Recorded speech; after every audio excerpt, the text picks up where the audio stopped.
खैबर पख्तूनख्वा में गवर्नर राज लगाना गैर आइनी नहीं, सरकारी वसाइल से इस्लामाबाद पर हमला आवर होना गैर आइनी है। वफाकी वजीर कानून आजम नजीर तारड़ का कौमी असम्बली में PTI को जवाब। स्पीकर कौमी असम्बली की अपोजिशन को एक बार फिर मुज़ाकरात की दावत। बातचीत के लिए दरवाजे खुले हैं। मुल्की मफाद में सबको मुत्तहिद होकर मसाइल के हल का मशवरा।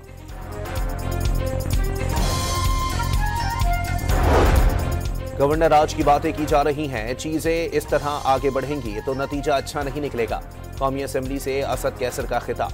PTI चेयरमैन बैरिस्टर गौहर का खैबर पख्तूनख्वा से NFC अवार्ड में ज्यादती का इल्जाम।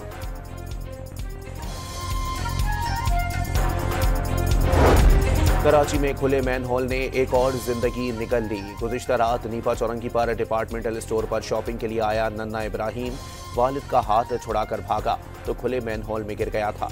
लाश 14 घंटे बाद मिली।